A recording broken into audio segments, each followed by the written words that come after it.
You're listening to the Sokan Community Podcast. Your favorite source for gaming, film, and internet debate starts now.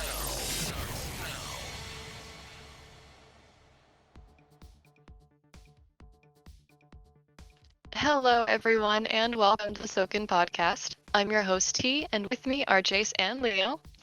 That's me, Jace Drayson! And hello! I'm Leo. Prequels and tigers and bands. Oh my. There's a lot going on in the gaming and TV world right now, but before we jump into that, how are things going in the social world for you guys? That's kind of a cruel joke question to ask during pandemic isolation times. I mean, they're not much different than the last few weeks. We'll just do Zoom meetings and Teams meetings and talk to people from afar. Yeah, I mean, it's funny. Like, what's different? I don't know. I vacuumed my carpet. Ooh. Really not a Is whole that a lot different. euphemism? I'll neither Because I confirm nor deny. vacuumed my carpet too. Hey, here's an interesting tidbit. This isn't this week news, but it's news for me. So I'm a man of a certain age. Some people might say elderly, but I don't. And I have bitten my fingernails for the entirety of my life. I mean, as soon as I got teeth, I started biting them off. And I'm an intense fingernail biter too. Like I bite them down to the quick and keep them down there. Well, because of the illnesses that are surrounding our society right now, I'm paranoid about putting my hands to my face and my hands in my mouth. I have a beautifully manicured hand because of COVID-19. Thanks, COVID-19. Works for me. Wow. Well, you got to find that silver lining, right? Yeah, and the silver lining is on the end of each one of my fingers. And it's really pretty to have actual fingernails. Like there's things people don't understand that are like you take for granted. Picking up your driver's license when you drop on the floor.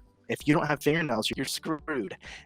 Opening salt containers, can't do it. How about picking the lining off of the plastic that comes on the ketchup bottle before you open for the first time? I can do those things now. I am no longer handicapped in the hand. Wow. It's a whole new meaning to handicapped, isn't it? No. Oh, no. It's alright. This week I helped my mother hunt down every single pencil in our house to be sharpened. I can probably sharpen them with my fingernails That's a little terrifying. if I need to. I use them a lot now. My husband tells me I don't know how to use them yet, and I've hurt him. Who was the... Oh, no. Who... I'm not going to ask for details. Who was the lady that fought Wolverine that had, like, Oh, yeah. the spikes come out of her fingers? Oh, my gosh. I can't believe I can't think of her name. I'm going to have to Google it. Google it. That's who I'm picturing right now. Jace Lady running around with his Deathstrike. claws out. God, Lady Deathstrike. That's a great name. For the remainder of this podcast, I shall be known as Lady Deathstrike. Fair. Done. Alright, full circle. Today we'll be discussing the recent Netflix documentary success Tiger King, the rumors of a Star Wars Rogue One prequel show, and the recent announcements of China banning foreign online play in their gaming industry.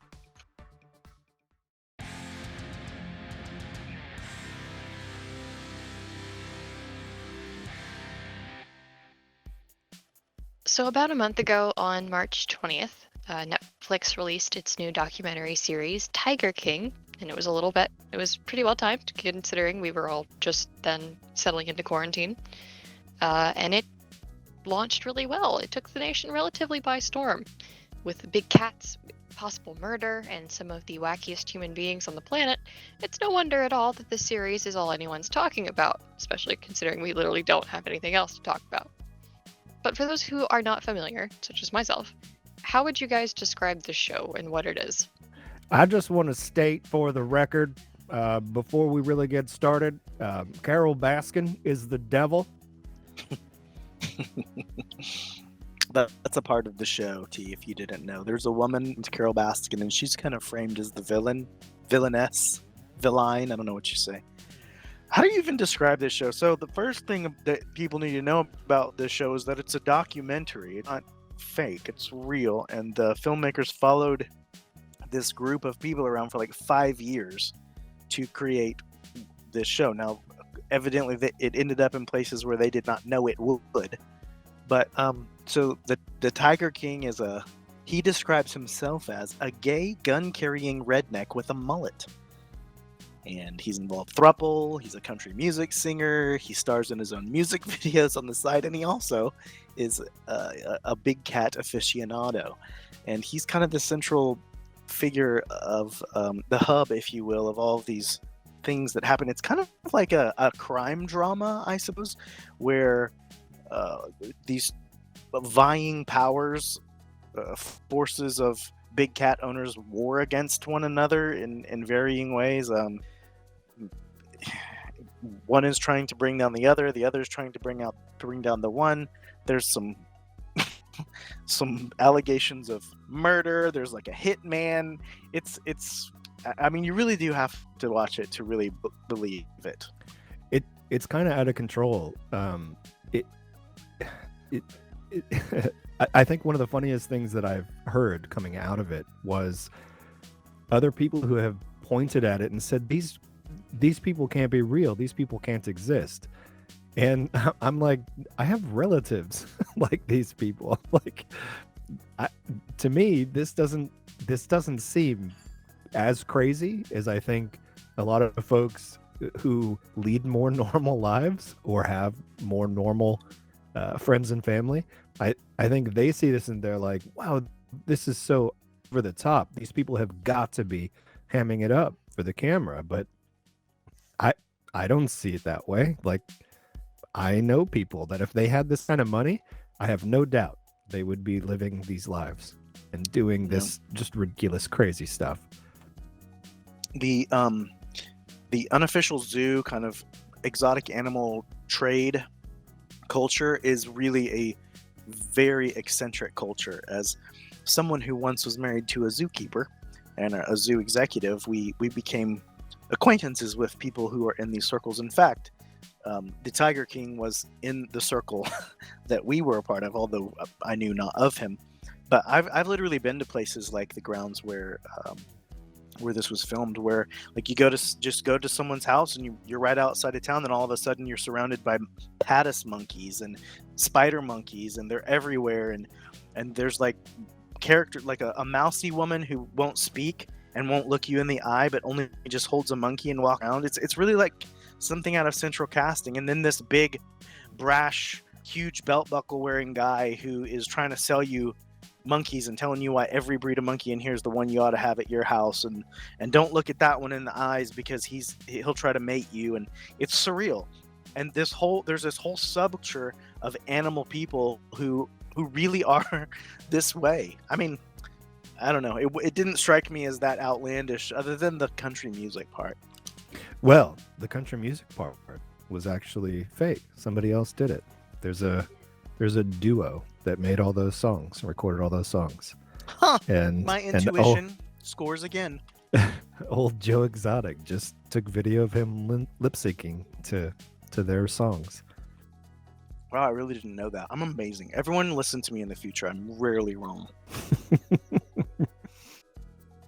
So in this cast of misfits and more misfits, this time with a capital M, do you guys have a favorite?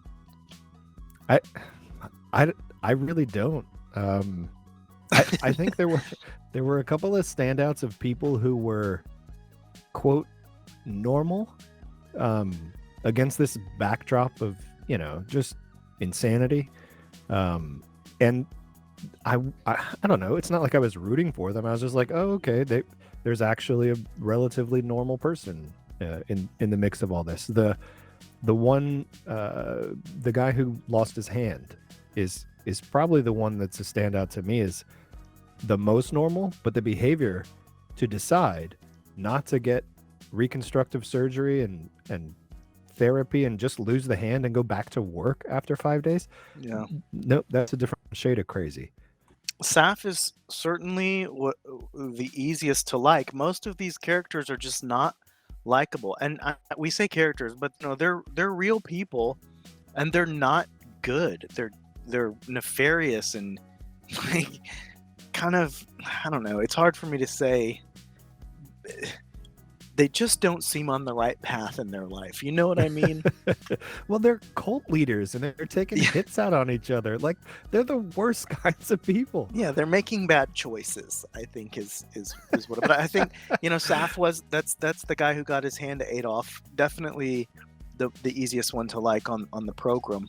I mean, I don't want to say like. I was very intrigued by Joe Exotic himself, because it's like there's a small part of me that thinks if I would have taken just a slightly detour in my life, then Lady Deathstrike would have become Joe Exotic.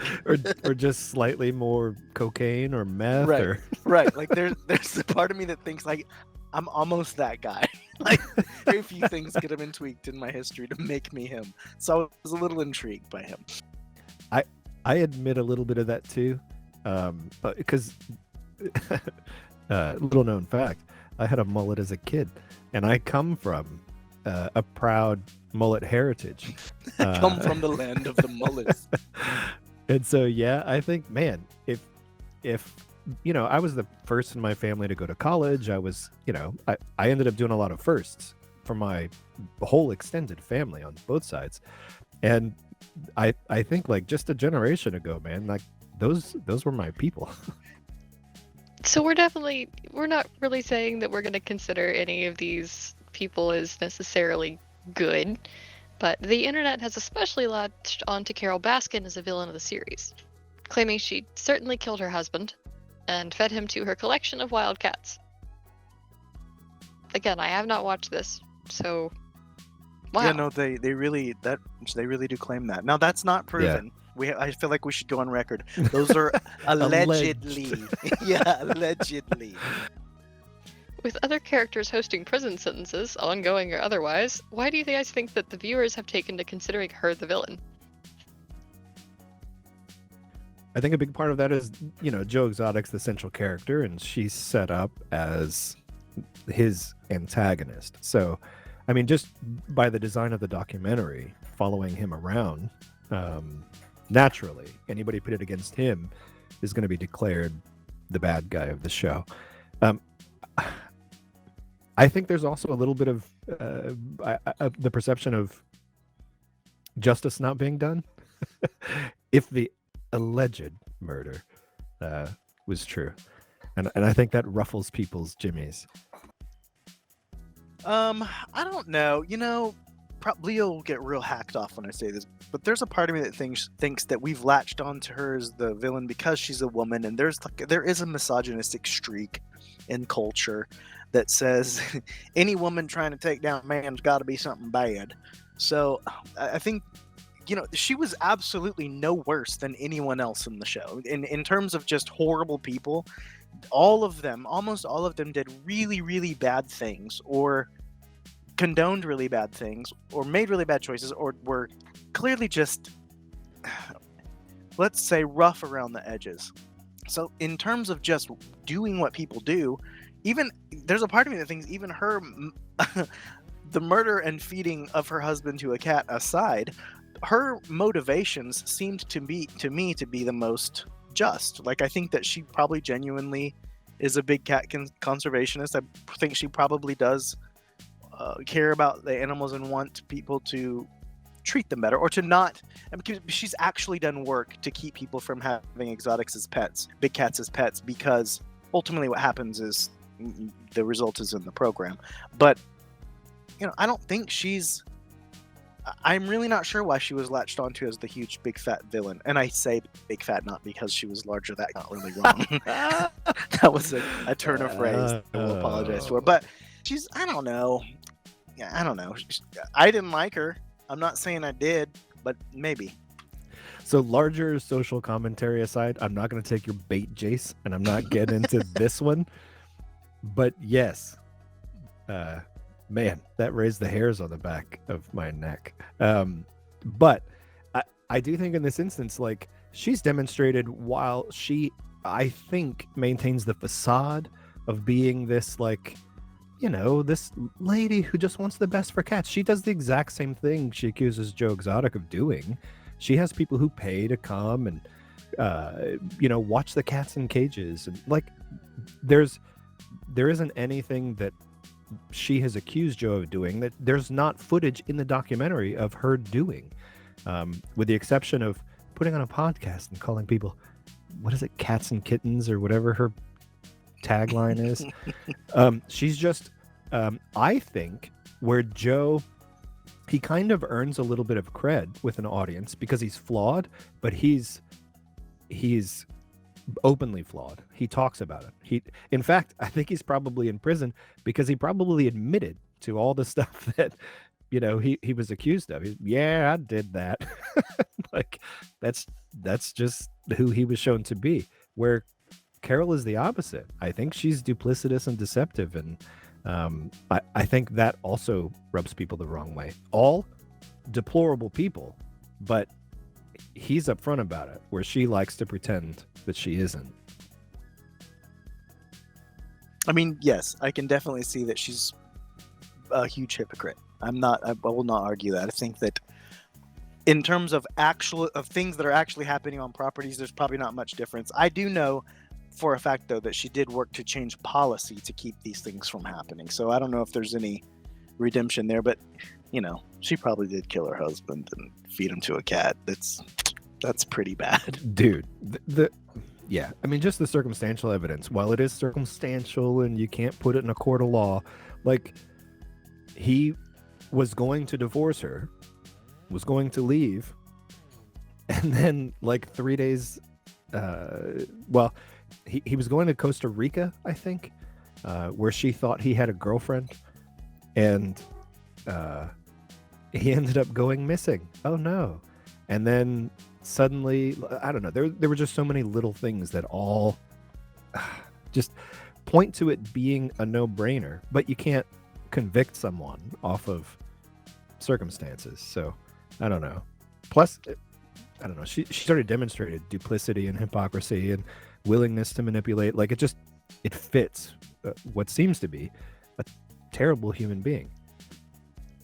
I mean, That should have been the name of the show, Terrible Human Beings. It's Terrible Human Beings. Was he like abusive or? I don't know. Yeah, he was there was very rich. Yeah, are you talking about the husband? Yeah, the one that was fed to cats. Oh, well, we don't really know much about that. Allegedly fed to cats. Right. He took a trip to Tripas El Tigre. We don't know if he was abusive or not. There actually, he put a restraining order out on her a few days before he went missing, claiming that she threatened to kill him and blah blah blah. So I don't know. Who knows the inner workings of marital bliss, especially in this case with crazy people. Do you guys think that, like, why is this so popular? Is it just the quarantine? Is it just the sheer wow factor? I think that, certainly towards timing, absolutely the timing played to this show's advantage. But this is also the type of crap that I feel like especially Americans latch onto and dig.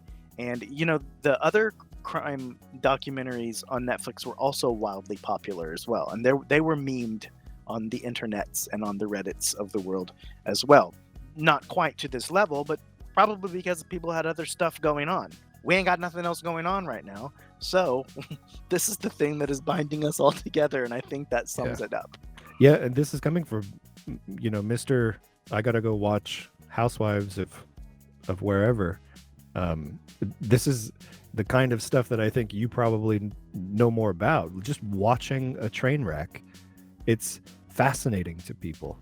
And this is. It couldn't have come out at a better time when everybody's sitting at home just craving entertainment. And of course, meme culture is, I think, probably one of the most unpredictable things in our modern culture. Some of the most random stuff just gets latched onto and becomes ridiculously popular. And it's Joe Exotic's, well, it's not 15 minutes anymore. It's months of ridiculous fame. Do you guys feel like the series has a message? And if I mean, is it a good or bad one? I think the take home should be that the realm of private zoos, private sanctuaries is a bad thing, and people should not support them. I think that should be what we take away from it.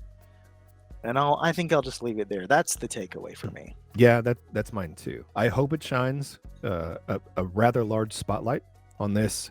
I think often misunderstood aspect of at least American life, and I hope, because I was reading and watching some videos on like even what laws exist about like private zoos, and they're very sparse, and just that alone to me is, I don't know, it's kind of a weird blind spot in our legal system, and I'm hoping enough of a like it's shown on it to actually rectify some of it, because a lot of that stuff was just awful. Well, with discussions of a potential spin-off series and the quote main character / central figure, Joe Exotic, having requested a pardon from Trump, be released from prison, the Tiger King story may not be over just yet. And we'll just have to wait and see where the rest of this all ends up. Man, this is the dumbest timeline.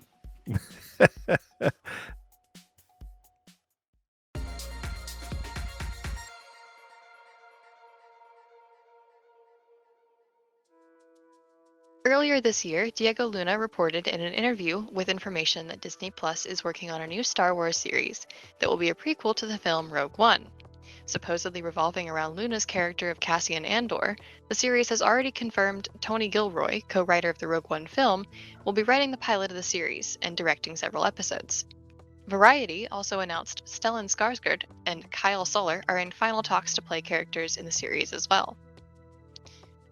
Leo, as someone who was very adamant last season about how you enjoyed the middle ground, non-Force user characters and stories in Star Wars, do you think that those stories will work as well in this show as they did on the big screen?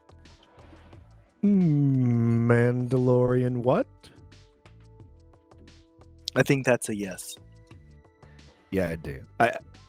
I mean, the stories themselves can be compelling. It all depends on how it's done. If they're good stories and if they have good characters and plots that aren't full of just dumb holes and nonsense, yes, it'll be great. If Kathleen Kennedy stays away from it, it'll be better. He doesn't care for her. I don't know her. I don't care for her work. Star Wars branching out from the spaghetti western to the spy thriller would definitely be something interesting. I agree. I'd watch the heck out of it. I'm less excited about a prequel for Rogue One than I am a prequel-ish Kenobi show, certainly. But it's Star Wars, and I'll tag along. I'll go for the ride. I don't know what the fascination is with prequels, though. I don't know why. And it's not just so many. Well, yeah, and Star Wars does, and Star Wars is like deep into it, but it's not the only place where the prequel happens. And I'm really a fan of moving forward, moving a timeline beyond where we're at, and seeing what's next, and introducing new characters and new villains and new plots and new problems. I'm not gonna say I have a negative feeling. I liked Rogue One. I think Rogue One is some great source material to launch off from. It was good, but I also feel like it was complete. It was a good story from start to finish. It had a beginning and end, a very definitive end, I might add, for the characters. So to know what led Cassian Andor up to that moment, I'm not. Let's just say I'm not bouncing off the ceiling. I will say Cassian Andor is the coolest name ever given to any character ever, though. I have to disagree. I'm still a big fan of Lando Calrissian. That is the coolest name I've ever heard. But I agree. I'm not in love with the prequel idea. And the truth is, there are a lot of elements of a lot of the Star Wars movies that I liked where we're dropped into the middle of something. There's the implication that there's some deeper stuff going on. There's, there's clearly histories that exist that aren't necessarily spelled out in detail. And I think in a lot of ways, when you start going into spelling those out in too much detail, some of the mystery is lost. And frankly, I think you run the risk of being more disappointing with the stories than enlightening with the stories. They just have to be done really well. Rogue One happens to be a movie that I thought was done more well than not, even though it was a strange movie meant to cover up just weirdness from the original trilogy. But yeah, sure, it was good. I don't know, making a prequel to it, we'll see how it comes out. I don't know. I hold my optimism. You gotta leave something for the fan fiction writers. Yeah, exactly. Yeah, and they really do a bang up job some of the time. Listen, that's a whole other segment. But in the meantime, do you guys think that this story will add anything new to the galaxy far, far away? They've consistently added new things. The creators of Star Wars, they do have a tendency to circle around themes or motifs and kind of play those up. Super weapons being one of them, light against dark being another. I'm interested to see what will happen, what new story elements they'll bring. I think I'm probably the most interested to see more imperial culture, high imperial culture. Like, what was the galaxy like prior to the destruction of the Death Star 1? What was the heavy hand of the Empire like in the Empire's heyday? Seeing that part of life, galactic life, is more interesting to me, I think, than actually seeing Cassian Andor pal around while he's a pretty bad guy. Because he had a pretty distinct arc in Rogue One. He comes out as kind of the less than moral, amoral spy, will do anything for the mission type guy, and ends up, being the one who does the sacrifice play. That's a decent arc for a character to go through. But now we're taking him from where we know he ends up back to this other guy who was kind of by design not supposed to be liked at the beginning of the movie, and now we're going to hang out with him for a series. I don't know. I'm less excited for that. Yeah, I'm hoping that they play that angle to perhaps show how he became that hardened, do whatever it takes kind of character. Maybe show some hardship he went through, hardening him as a character. But to the question, as far as will this add anything to the galaxy far, far away, I think that's actually one of the weaknesses of prequels, in that it's incredibly hard to add new stuff to a universe when you're going back and telling, like, this is what happened before the story. Because if you do anything too crazy, you add anything too too over the top, how in the world could it have not been brought up in the previously released movie that is supposed to be set further in time after they knew about this thing? I think that's probably the toughest part of a prequel, and they're going to face that here for sure. Yeah, it's one of the reasons why everybody in Rogue One had to freaking die. Spoiler alert! Because guess what? They weren't present in A New Hope, and they likely would have been as huge rebel heroes, right? So when you went backwards in time, you actually had to wrap that story to a very, very definitive end so that the next story makes sense. Right. Totally. I think that's if I had to write or direct a prequel, that would be one of the things I would have the hardest time with, was how do I do something interesting, something that hasn't been seen before, but still end up in the same place that we know the other movie starts, while not making it look like everyone is just an idiot who isn't considering the kinds of crazy things that I'm trying to put in my prequel. It's a weird spot. All right, with Kenobi being pushed well into 2021 or beyond at this point, it seems like this and Season 2 with The Mandalorian are what we're getting instead in the meantime. You guys okay with that? No. Yes. I'm looking forward to Kenobi with cautious optimism. I mean, it's kind of how I approach my life. But The Mandalorian too. It's weird. Like, when I look at The Mandalorian in a purely objective sense, with what I think are really great shows or really great movies. It's okay. It's better than average. But in light of the hot garbage that has come out for Star Wars over the last decade or so, it is a shining beacon of brilliance by comparison. So, yeah, I mean, I'm looking forward to that. Kenobi, we'll see. The opinions expressed by Leorin in this podcast do not represent those of the entire Sokan community. I love the Star Wars. So I do love The Mandalorian. I have loved many hours of the Star Wars films. There are things that shall not be named, or have been named prior. I really, and have for a long time wanted to see Kenobi. And it's been kind of the rumor mill for a decade, right? I'm just ready to see Ewan McGregor put on the robes again, and I want to see him have an adventure. I don't really even care how it unfolds. I just want to watch it. And there's that same kind of problem we're talking about where it's where it's going to end up. Obi-Wan Kenobi finds Luke in the deserts of Tatooine, right before the Battle of Yavin. That's just going to happen. So he ain't going to die. No matter what kind of stakes they put him in, they're not going to be real stakes. So he's going to be fine. But I still want to see it. I love Ewan McGregor's Obi-Wan Kenobi, and to me, he was the best part of the prequels.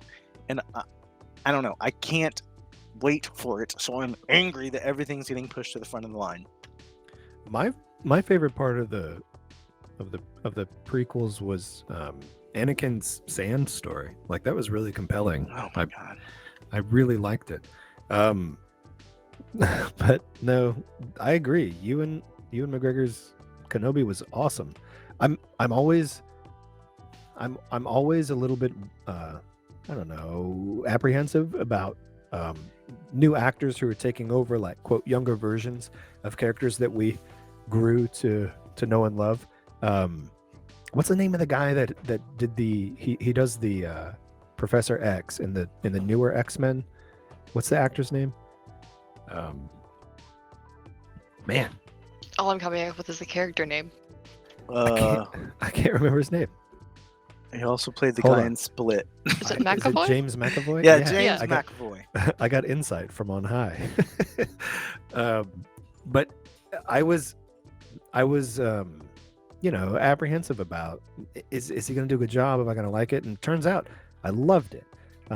He did such a good job. He was such a convincing younger, like, particularly in the first movie, he was brash, and he abused his own mutant abilities, and it took him, learning some important lessons. And anywho, I loved his take on Professor X, and very similarly to Ewan McGregor's Kenobi, he did such a good job. He was, I don't know, such a convincing younger version of Kenobi, and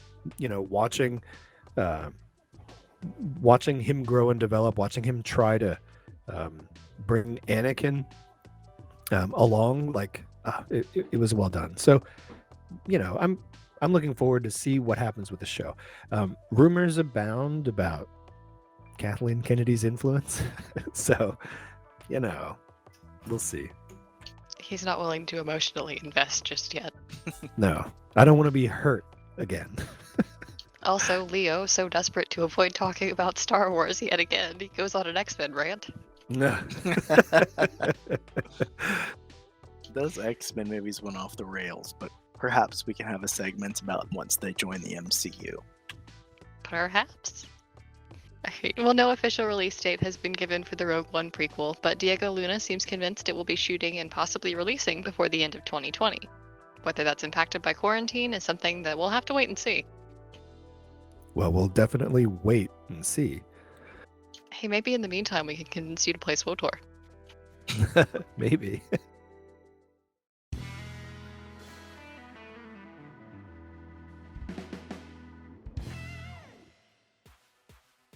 Alright, this one's gonna be a doozy.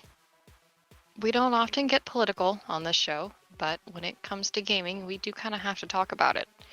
And this is a topic that we've kind of touched on in the past.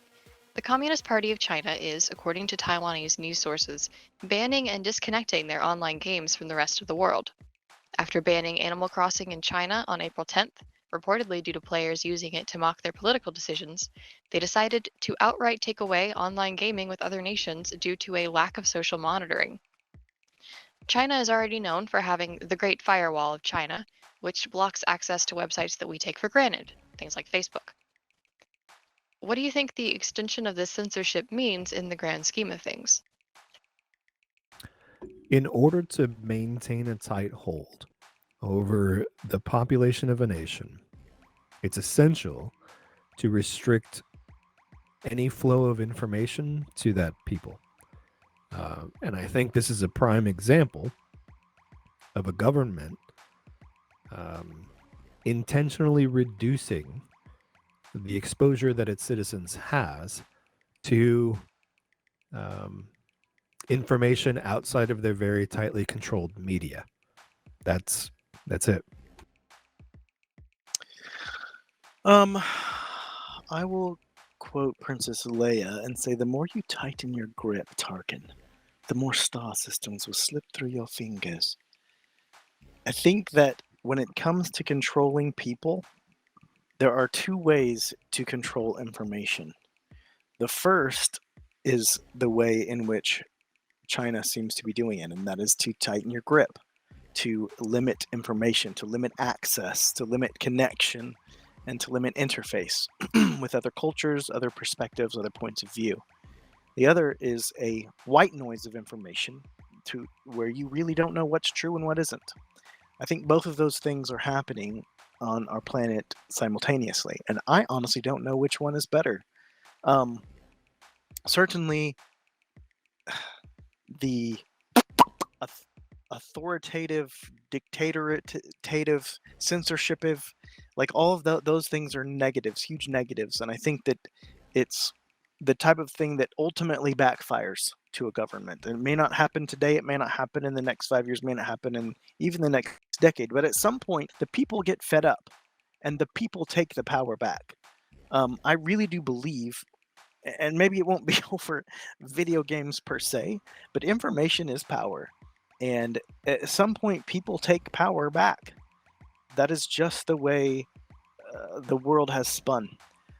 So, in the grand scheme of things, I think that it means that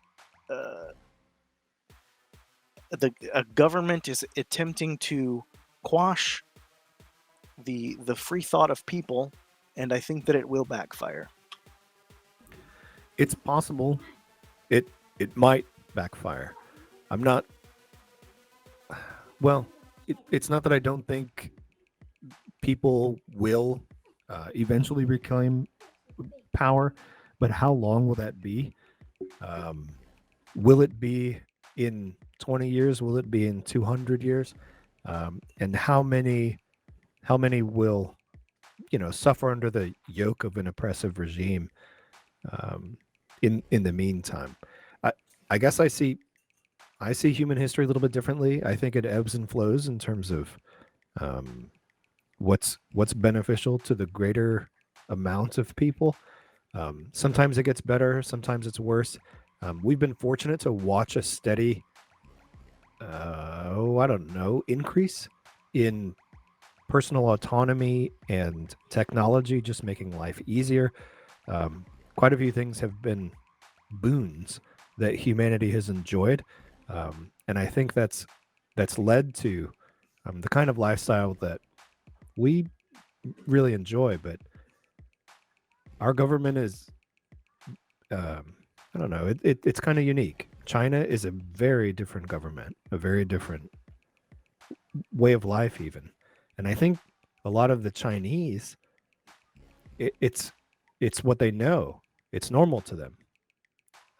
Things that we balk at, like it's just their day to day. So I don't know. I don't know what it'll take to get them to quote rise up. Well, it is hard to balk when you don't know any better, and that's part of the power of restricting knowledge, restricting understanding and perspective. Is if the people don't know there's a different way, they do have a harder time getting there. For sure. I I mean when COVID-19 started becoming the global pandemic we know, and China started kicking out members of the media who were not a part of their own very controlled um, party media. Um, that was a pretty significant red flag. So we need to give a little bit more background information for this next bit. Tencent Holdings Ltd is a Chinese venture capital company, one that invests other people's money essentially. And it has stakes in a lot of corporations worldwide, including ownership of Riot Games and stakes in Epic Games, Activision, Blizzard, Paradox, and Ubisoft. Beyond gaming, the company also has holdings in social media, music, e-commerce, and even more. Given that the reach of corporations like Tencent has been responsible for other issues we've discussed before, specifically the Hearthstone player who was banned for speaking out against violence in Hong Kong, do you think that the gaming industry is going to be somewhat forced to allow this kind of control for their own good? Yeah. The Chinese market is extraordinary. There's so many people in China, and if a company gets the endorsement of not just the CCP, but obviously well connected and giant corporations like Tencent on their side, the amount of money they can make is ludicrous. Um, the challenge comes in what do you have to compromise for that? What do you have to sacrifice? We've seen little things, games censoring, one little thing or another for the sake of um, the CCP sensibilities, or perhaps even just the Chinese culture um, and their sensibilities, things that you know Americans or just the West um, doesn't consider worth censoring. Um, so I don't know. We've seen it. I do think a lot of companies kind of have to, um, if they consider their bottom line and the amount of profit they can make the most important thing for them, which we've seen companies like Blizzard do, sadly. The ultimate, the bottom line is the ultimate judge on whether or not a corporation is successful or not. And the primary purpose of a business, especially a large business like that or a public business, is to make money for the shareholders. And there really isn't a moral uh, a moral high ground or a moral mission that a company is trying to do other than that. The United States has the largest economy in the world. China has the second, and actually China's GDP is larger than the United States. So when you're talking about a global market, when you're talking about a corporation that wants to be on a global stage and have uh, and make money in the millions slash billions, you have to open up markets. And if a market is closed because the government has it that way, if the government of a region, let's just say China for the sake of conversation, is not allowing you to do business there or blocks you from doing business there, then what has happened is you have decided on a moral basis to say your shareholders do not make money. And the shareholders don't like that. They don't really want you to take a moral stand. They don't really want you to have principles that keep them from making money, because that's not the point of a business. That's not the point of a corporation. So, we shall see whether or not scruples or the almighty dollar or yen wins out. Do you think that the censorship might cause a domino effect that will potentially spill over into other nations around the world because of this? I don't think so. I think that China is unique in some ways. The amount of authority that they hold uh, is just remarkable. Honestly, that there are very few governments, I think, who have that even in looking at the response to COVID-19, just the complete and total shutdown of a country, welding people into their homes, literally.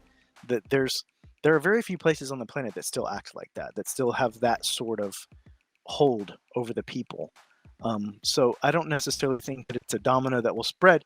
I mean, on the other side of that, I do believe it is that people have a moral duty and obligation to vocally stand up against regimes or people in power who do bad things and who make immoral choices and who oppress. I think that's probably one of our largest moral imperatives as we retain our humanity, really.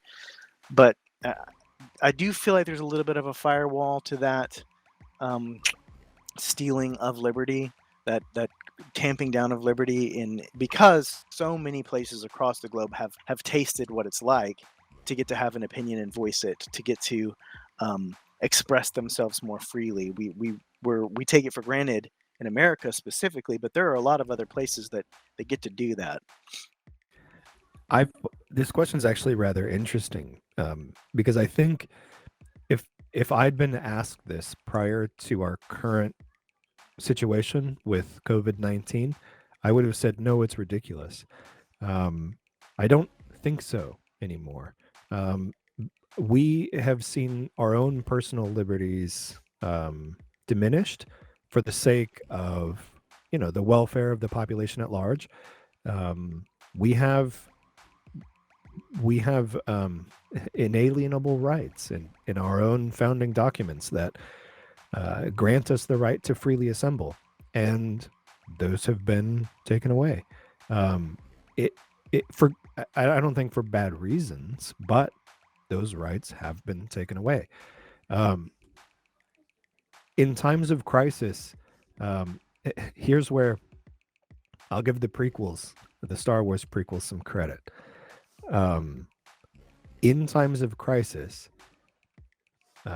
those in authority are typically granted more power than they might otherwise be granted, and governments in particular are loath to give those powers up once the crisis is averted or passed. What kinds of authorities are going to be granted to the governments and the powers that be of the nations of the world has yet to be seen. I think there are varying degrees of authoritarianism throughout the countries of the world.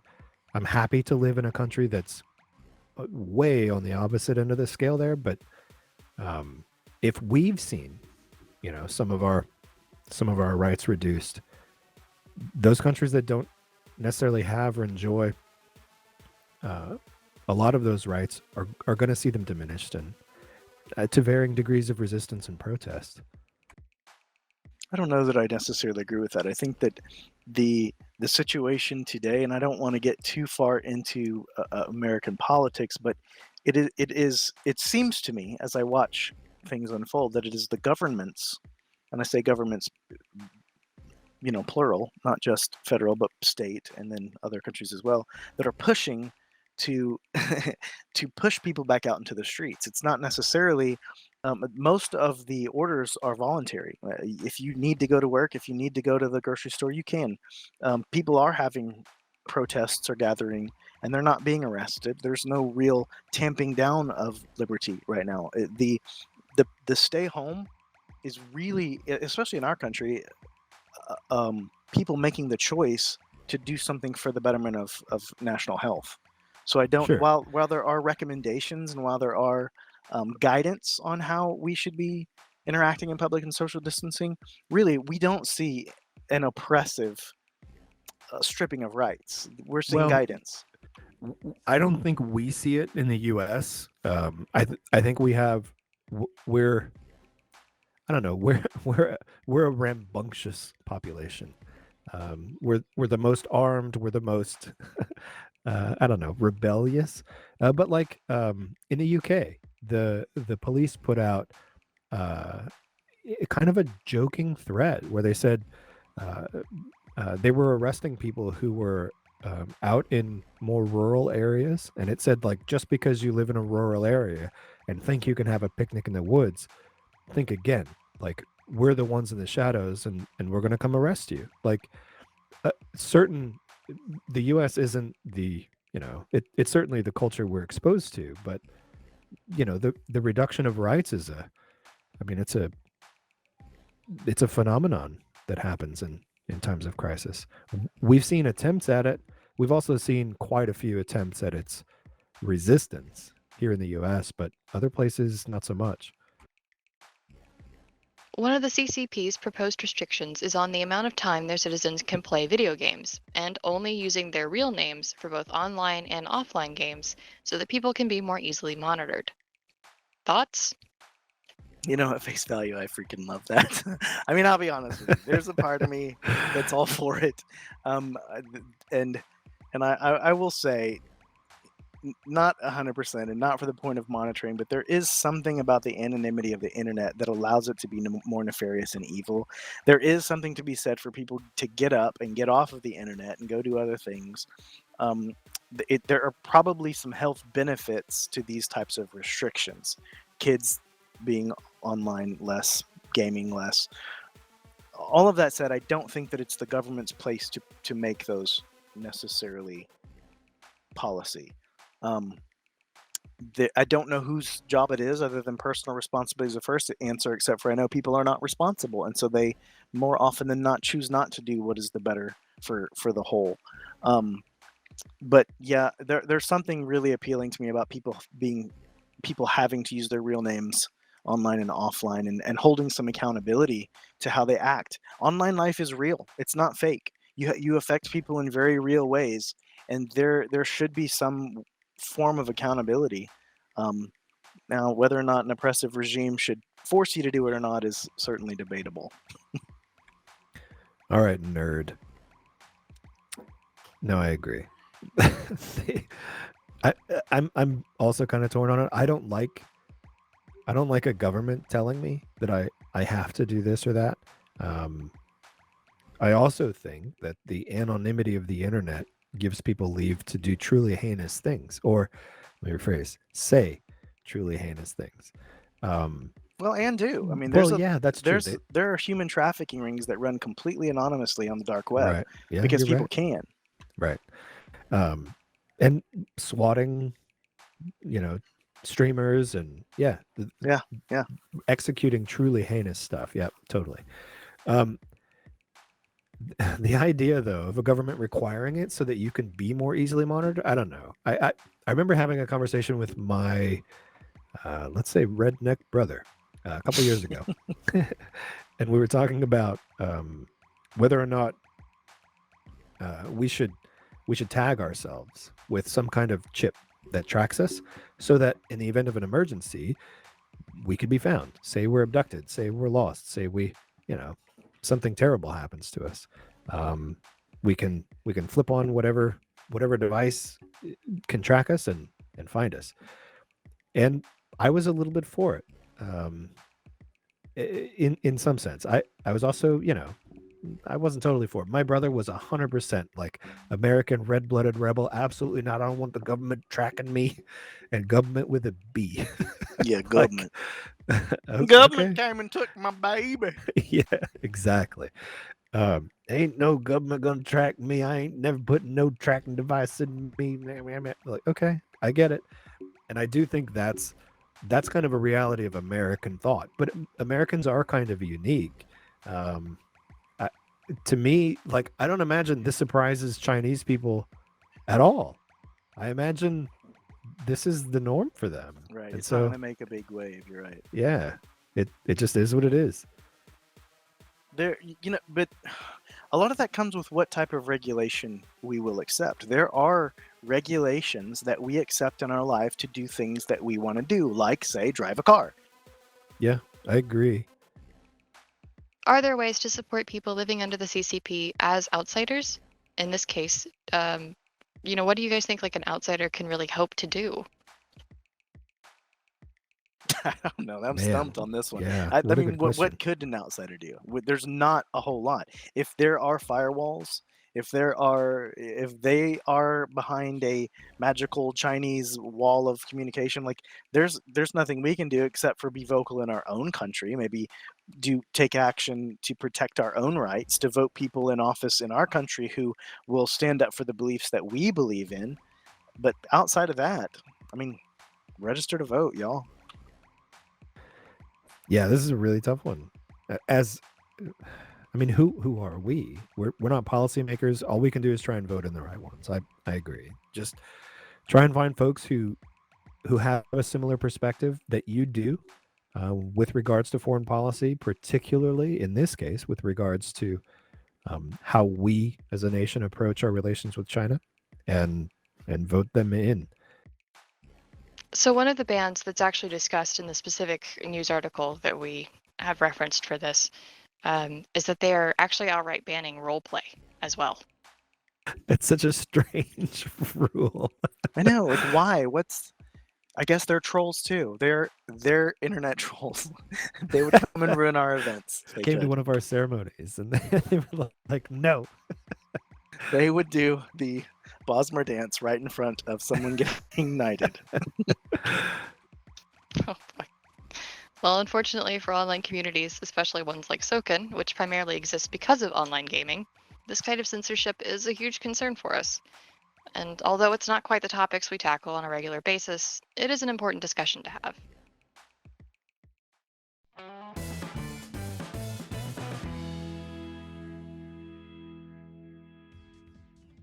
Ring-a-ding-ding, it's tea time. Yes, I was forced to say that. Anyway, here's a question for you guys. What is your favorite species or race from any genre of video game or movie? Sci-fi, fantasy, Star Trek, Elder Scrolls, Star Wars, whatever, man. Surprise me. I had I a hard think, time with this. I think I know what Jace's is, but I'm not sure. I bet you don't, because where I landed is actually far away from where I started, as I Oh. was considering the question. Oh, well, now Guess. I'm I want to know what you intrigued. guessed. Well, no, because I think I'm wrong now. You don't want to be on record.